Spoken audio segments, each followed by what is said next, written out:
গীত সঙ্গীত 11 আমি সদাপ্রভুর শরণ লইয়াছি, তোমরা কি ভাবিয়া আমার প্রাণকে বল পরীক্ষার নর্থ তোমাদের পক্ষীর ন্যায় তোমাদের পর্বতে উড়াইয়া যাও।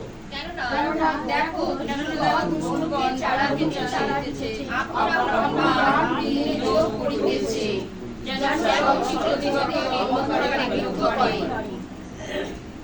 যদি মূল বস্ত্র সকল উৎপাদিত হয়, তবে ধার্মিক কি করিবে? সদাপ্রভু আমার পবিত্র মন্দিরে আছেন, সদাপ্রভু তাহার সিংহাসন স্বর্গে, তাহার চক্ষু নিরীক্ষণ করিতেছে, তাহার চক্ষু পাতা মনুষ্য সন্তানদের পরীক্ষা করিতেছে। সদাপ্রভু ধার্মিকের পরীক্ষা করেন, কিন্তু দুষ্টু প্রিয় লোক তাহার প্রাণের তিনি পৃথিবীর উপরে ভারে পলাশ বর্ষণ করিবে,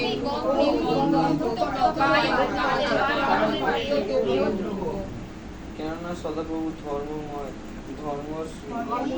বাসেন। Amen, hallelujah, praise the Lord, praise the Lord. প্রথমবার ঈশ্বরের বাক্য বলে শুনতে ধন্যবাদ ঈশ্বরকে। হেডিং এ কি লেখা রয়েছে? প্রধান বাক্যের জন্য দাউদের, অর্থাৎ দাউদ কে ছিল আমরা জানি যিশায়ের পুত্র, তাই তো? আর তিনি কি ছিলেন? অভিষিক্ত ব্যক্তি। কার অভিষিক্ত ব্যক্তি? Amen, praise the Lord, hallelujah. আর আমরা জানি যিশায়ের পুত্র কিভাবে আমরা তাকে দেখলাম, যে আমরা যখন সামুয়েল পড়ি তখন দেখতে পাই কিভাবে ঈশ্বর তাকে আহ্বান করেছিলেন। হালেলুয়া। এই সদরে সে কি করছিল? রাখাল ছিল, এবং সদরে কি করছিল? সে মেষ চড়াচ্ছিল। আর যিশায় ভবানীর সেই পুত্ররা যখন আসছিল, সামুয়েল গেছে, ঈশ্বর তাকে বলছে যাও গিয়ে কি করো? অভিষেক করো। আমি শাউলকে ত্যাগ করেছি। শাউলকে কত করেছে? ত্যাগ করে দিয়েছি। এবার শাউলকে, কেন শাউলও কিন্তু সে অভিষিক্ত ব্যক্তি ছিল, কিন্তু এমন একটা অপকর্ম করেছে যা ঈশ্বরের চোখে ঘৃণাস্পদ। আর তখন সদাপ্রভু কি করলেন? রেগে গেলেন। আর রেগে গিয়ে কি করলেন? তিনি বললেন যাও সামুয়েল, এবার ওঠো, উঠে গিয়ে কি করো? যিশায়ের পুত্র আছে, দেখো আমি তাকে অভিষেক করব। আর সেদিন কি হয়েছিল? সামুয়েল চলে গেছিল, আর যিশায়ের পুত্রদের মধ্যে সকল জ্যেষ্ঠ পুত্র আসলো, সকলে আসলো। জ্যেষ্ঠ পুত্র দেখতে একদম খুব সুন্দর, হ্যাঁ আমরা জানি, আর সে লম্বা চওড়া, দেহে প্রস্থে একদম সমান, একদম খুব সুন্দর। আর ভাবছে, সামুয়েল ভাবছে যে এই হয়তো কি অভিষিক্ত। ঈশ্বর বলেন না, তুমি তো দেখছো, তুমি বাইরেটা দেখছো, আমি তো অন্তরত করব। Amen, praise the Lord. আমরা অনেক সময় মনে করি যে ও এত সুন্দর দেখতে, ওর চিত্রটাও হয়তো কত সুন্দর, কিন্তু প্রভু বলছেন আমি কিন্তু অন্তঃকরণ নিরীক্ষণ করি। আমাদের অন্তরে কি আছে? কারোর ক্ষমতা নেই পড়ার জন্য। কি আছে? কি চলছে? কি হচ্ছে? বা তোমার হৃদয়ে কি চলছে? একমাত্র ঈশ্বরের ক্ষমতা আছে। Amen, praise the Lord, hallelujah. পড়ে তাহার দৃষ্টি, একটু পরে পড়বো, তাহার দৃষ্টি নিরীক্ষণ করে ফেলেছে। হালেলুয়া। তাই প্রভুর বাক্যে বলছে দেখো, আমি সদাপ্রভুর শরণ লইয়াছি, তোমরা কি ভাবিয়া আমার প্রাণকে বলো পক্ষীর ন্যায় তোমাদের পর্বতে উড়িয়া যাও। কেননা দেখো দুষ্টগণ ধনুকে চারা দিতেছে, আপন আপন বাণ গুণে যোগ করতেছে, যেন সরল চিত্ত দিগকে অন্ধকারে কি করে? বিদ্ধ করে। আজকে সরল চিত্ত লোকদের প্রতি সেই শয়তানের দৃষ্টি আছে। তার কিন্তু প্রথম থেকে আমরা জানি স্বর্গদূতই সেই শয়তানের বেশ ধারণ করেছিল, আমরা জানি। আর সেই স্বর্গদূত কি করেছে? পৃথিবীতে নেমে এসেছিল ঠিকই, আর ঈশ্বর সেদিন কি করেছিল? তাদেরকে স্বর্গ থেকে বিতাড়িত করে দিয়েছিল, নিক্ষেপ করেছিল, কিন্তু তখন তাদের সেই শক্তিটা কিন্তু ঈশ্বর নিয়ে নেয়নি। শক্তিটা পুরো দমে কিন্তু ছিল। এই জন্য সেই শক্তির দরুন তারা কি করছে? সর্বসময় মানুষের প্রাণকে নিয়ে কি করছে? সে ছিনিমিনি খেলছে। তার একটাই কাজ, মানুষকে নষ্ট করে, বিনাশ করে অনন্ত নরকে ফেলে দেওয়াই তার কাজ। এই জন্য কি বলছে? দেখো তোমরা কি ভাবি আমার প্রাণকে বলো পক্ষীর ন্যায় কি করো? তোমরা পর্বতে উড়িয়া যাও। অর্থাৎ এতটাই তার কি হচ্ছে? দম, শয়তান। কিন্তু কি বলছে? কেন দেখো দুষ্টগণ কি হচ্ছে? ধনুকে চারা দিতেছে। ধনুক আমরা জানি, যখন যখন চারা দেয়, যখন চার লাগায়, তখন দেখ কতটা দূর থেকে যখন মারে, তখন সেই গিয়ে সে হৃদয়ের মধ্যে লাগে। ঠিক শয়তানের কাজ হচ্ছে, ঠিক টার্গেট হচ্ছে সেই বুকের মধ্যে, অন্তরে, হৃদয়ে কি করে যেখানে ব্যথা মানুষ পাবে সেইখানেই দেওয়া।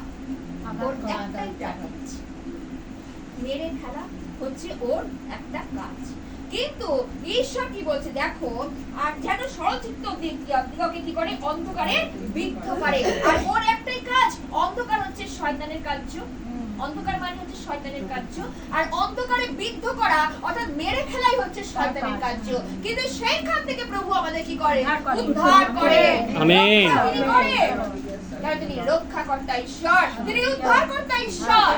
সেই দাও তাই বলছে, তাও চিন্তায় বলছে দেখো, যদি মূল বস্তু সকল উৎপাদিত হবে তবে ধার্মিক কি করিবে? যদি মূল সকল যদি উপড়ে ফেলা যায় তাহলে ধার্মিক কি করবে? যদি ধার্মিকের সমস্ত কিছু যদি শেষ হয়ে যাবে, পুরো ছাই হয়ে যাবে, তাহলে ধার্মিক কি করবে? তাই প্রভু বাক্যে বলছে সদাপ্রভু আপন পবিত্র মন্দিরে আছেন, সদাপ্রভু তাহার স্বর্গ সিংহাসন। আমেন। হালেলুয়া। তাই বলছে তাহার চক্ষু নিরীক্ষণ করিতেছে, তাহার চক্ষুর পাতা মনুষ্যের সন্তানদের পরীক্ষা করতেছে। Praise the Lord. হালেলুয়া। মনে করছো ঈশ্বর দাউদ বলছে দেখো আমাকে এরকম করছে এরকম করছে, কিন্তু সদাপ্রভু বলছে আমার চক্ষু মুদ্রিত নয়, আমার চক্ষু নিরীক্ষণ করছে সবার উপরে। তোমার সাথে কে কিরকম করছে, কি ব্যবহার করছে, সুতরাং আমাদের খুব কেয়ারফুলি থাকতে হবে। আজকে ধর্মকর্ম করছি বলে ক্ষমা হয়ে যাবে এটা মনে করো না। ঈশ্বর এক একটা কথা, এক একটা আচরণ অনুযায়ী তোমাদের প্রতিফল দেবে। ঈশ্বরের বাক্য তাই বলে। তাই প্রভুর বাক্য বলছে দেখো, সদাপ্রভু আপন পবিত্র মন্দিরে আছেন, সদাপ্রভু তার সিংহাসন স্বর্গে, তাহার চক্ষু নিরীক্ষণ করিতেছে, তাহার চক্ষুর পাতা মনুষ্য সন্তানদের কি করে, পরীক্ষা করে।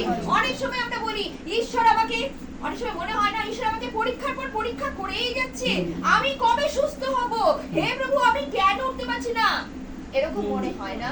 ঈশ্বরের পাতা কি কি বলছে এবার দেখো, পরীক্ষা করতেছে, কিন্তু ঈশ্বর পরীক্ষা করে মানুষের সেই পরীক্ষা থেকে যেন উদ্ধার পায় আর তার আত্মা কি হয়, পরিপক্ক হয়।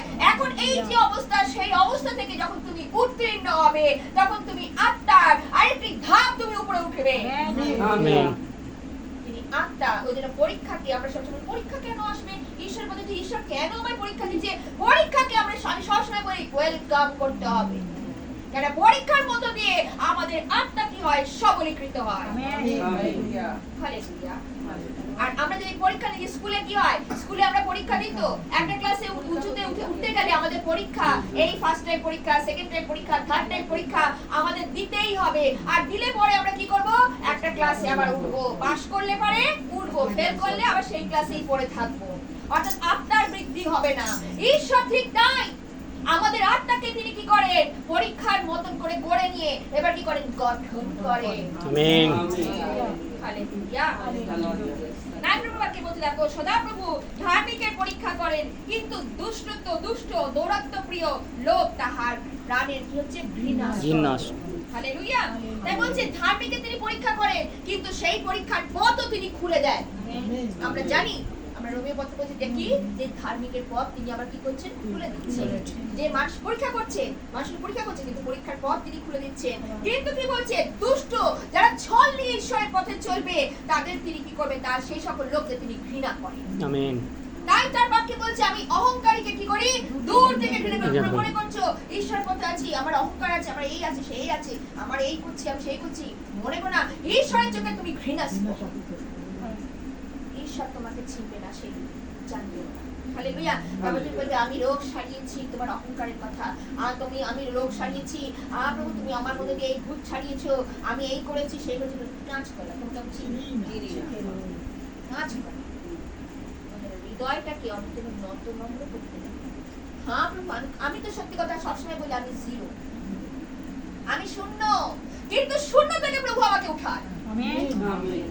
যখন তোমরা নিজেকে মনে করবে আমি শূন্য, আমি কিছুই নই, প্রভু আমি গোল, আমার মধ্যে কিছু নেই, কিন্তু প্রভু তখন কার্য সাধন করবে। আমেন। যখন আমরা নত হই, প্রভু কাছে প্রভু আমার কোনো ক্ষমতা নেই, প্রভু আমার কোনো উত্তমতা নেই, আমার কোনো যোগ্যতা তোমাদের সাথে কালকেও তো বলছিলাম কোনো পবিত্রতা নেই, কিন্তু প্রভু বলেন আমি যখন তোমার শরণাপন্ন হয়েছি, তুমি যখন আমার শরণাপন্ন হয়েছো, আমি তোমাকে পবিত্রকৃত করিয়াছি। আমেন। বাক্য তাই বলছে না, দেখো তিনি দুষ্টদের উপরে কি করবেন, পাশ বর্ষণ করিবেন, অগ্নিগন্ধক উত্তপ্ত বায়ু তাহার পান পাত্রের পেয়ে উঠব। মনে করছে শয়তান থেকে বিচার হবে না, তিনি প্রথমেই তো বলছেন ছাগ আর মেষ, তাই না? যখন আমরা নতুন নিয়মে দেখি ছাগ মেষকে তিনি কি করবেন, আলাদা করবেন। সময় এসে গেছে, এই জন্য আর সবসময় বলি আছে সময়, আছে সময় জীবনকালে নাবি মরণ প্রেজ দ্য লর্ড। কিছু করার থাকবে না। কোথায় যাবো? আত্মা ওই তো ঈশ্বর তো আসবে, ছাগ মেষদের মধ্যে প্রভেদ করবে। কোথায় যাব? থাকতে থাকতে আমাদেরকে সেই জীবনটাকে আমাদের বেছে নিতে হবে। জীবন হচ্ছে ঈশ্বরের কাছে। Praise the Lord. হালেলুয়া। তাই বলছে প্রভু বাক্য বলছে দুষ্টদের উপরে তিনি কি করবেন, পাশ বর্ষণ করবেন। আর কি বলবেন, করবেন অগ্নি গন্ধক উত্তপ্ত, অর্থাৎ আমরা জানি নরককুণ্ড তাদের জন্য অপেক্ষা করছে। যারা দুষ্টতা প্রিয়, যারা নাকি ধার্মিকদের পদে পদে কি করছে, দোষ ধরে। ধার্মিকদের দুষ্টের একটাই পরিকল্পনা, কিন্তু অনেক সময় কি আমাদের লোকদের মধ্য দিয়ে অনেক সময় হয়। এই জন্য আমাদের অনেক সতর্কভাবে কি করতে হবে, চলতে হবে। আমাদের জীবনটাকে যতটা মানে মন্দ কথা যাতে না বলি, যতটা আমরা চুপ করে থাকবো সংসারে, ততটাই আমাদের জন্য মঙ্গল। তাই তো প্রভুর বাক্যে বলে আমাদের কথা শুধু হ্যাঁ এবং না হোক। বেশি অনর্গল কথা ঈশ্বর পছন্দ করে না। সীমিত কথা, সংসারে আছি বলে অনর্গল বকর বকর মিথ্যা ব্যক্ত হয়, কোনো অনর্গল কথা যেন আমরা না বলি। কথা বলো, প্রভুর সাথে বলো, বাক্যের সাথে বলো, প্রার্থনা করো, সময় পেলে রোজরি করো। আমি সবসময় বলি রোজরি করো, সময় পাবে রোজরি করো। অনেক শক্তি, আমি বলি সবসময়, আমি সে কদিন ধরে বলছি তোমাদের রোজরি হচ্ছে খুব ইম্পর্টেন্ট। আর দেখবে যত শক্তি নেবে না, শয়তান কিন্তু তত কার্য করতে শুরু করবে, জানো তো? আর মনে করবে না ইস আমি তাহলে একটা বন্ধ করে দিই, তাহলে আমার শয়তানের কাছে মনে করো না, কিন্তু মনে করবে যে ওটার মধ্যে দিয়ে আমার শক্তি, আর পথ তিনিই খুলে দেবেন। আমেন। প্রভুই খুলে দেবে। শয়তান আসবে, ও চ্যানেল খুঁজবেই তোমাকে ফেলে দেওয়ার জন্য, কিন্তু প্রভু আমাদের পথ প্রদর্শক। হালেলুয়া। তাই প্রভু বাক্যে বলছে দেখো, কেন সদাপ্রভু ধর্মময়, ধর্ম কর্মই তিনি ভালোবাসেন, সরল লোক তিনি কি করবে, তার শ্রীমুখ দর্শন করিবেন। আমেন। ধর্মকর্ম, তিনি ধর্মময় ঈশ্বর, তিনি ভাববাদী, তাই না? তার মধ্যে কোনো রকম নিষ্কলঙ্ক বলে না, কোনো রকম কলঙ্ক পাওয়া যায়নি। আর একমাত্র তিনি তার শ্রীমুখ দর্শন করতে হলে আজকে যখন আমরা সহবাস্ত হই, যখন আমরা সহবাদিতায় আসি, যখন প্রভুর নিকটে আসি, আর যখন পাপের স্বীকার করি, আর বাক্য পেপে আমাদের আমরা তার শ্রীমুখ দর্শন করি। হালেলুয়া। যখন চোখ বন্ধ করি আর কাঁদি, প্রভু আমি পাপী, আমার পাপের ক্ষমা দাও, আর প্রভু তার মুখ আমাদের দর্শন দান করে। হালেলুয়া। শ্রীমুখ দর্শন করা তো শুনে না, পাপ হৃদয়, পাপ দেহে আমরা তার শ্রীমুখ দর্শন করতে পারি না যতক্ষণ না তার রক্তে, তার সেই বহুমূল্য রক্তে তোমরা ধৌত হবে, অর্থাৎ তার পাপে, অর্থাৎ পাপ সকল কি হবে, ধৌত হবে। তারপরেই তোমার সেই শ্রীমুখ দর্শন। হালেলুয়া। শুনে নয়, অত শুনে নয়, অনেক করে আমি দর্শন দেখাও, তো শুনে না। এই জন্য আমাদের অনেক মানে যেখানে গন্ডগোল, যেখানে আমাদের থাকা উচিত নয়, সেখানে আমরা যেন না থাকি। মানুষের জন্য আমি কালকে বলেছি, মুখ আছে তাদের জন্য প্রার্থনা করো, হাত আছে ঈশ্বর দিয়েছে তাদের জন্য কি করো, তুলে প্রার্থনা করো, পা দিয়েছে সুসমাচার প্রচার করার জন্য প্রার্থনা করো, আর কি করো, বাক্য বহন করো। ঈশ্বর কার্যকারী, ঈশ্বর তোমার হয়ে সেখানে তিনি কার্যকারী। আমেন। তুমি এখানে প্রার্থনা করবে, কার্য তুমি ওখানে করবে। অর্থাৎ প্রভুর কার্য কত সুন্দর। সেদিন দাউদ আমরা দেখি সেই শোল থেকে শুরু করে তাকে অনেক অনেক কষ্ট দিয়েছে, নির্যাতন দিয়েছে, অনেক সময় তিনি কি করছেন, কষ্ট পেয়ে ঈশ্বরকে যখন বলেছেন, ঈশ্বর তখন তার কি করেছে, পথ দেখিয়ে দিয়েছেন। হালেলুয়া। এইভাবে যেন আমরা সুন্দরভাবে আমরা জীবন যাপন করে প্রভুকে যেন আমরা করি, প্রভুকে যেন উল্লাসিত। সেদিন দাউদ কি করছিল, সর্বদাই প্রভুকে গৌরবান্বিত, প্রভু প্রশংসা, প্রভুকে উঁচুতে তুলে ধরা, সর্বকিছুই সে করেছে। আর আজকে আমরা যেন প্রভুকে উঁচুতে তুলে ধরতে পারি, তার প্রশংসা করতে পারি, তার গৌরব করতে পারি। হালেলুয়া।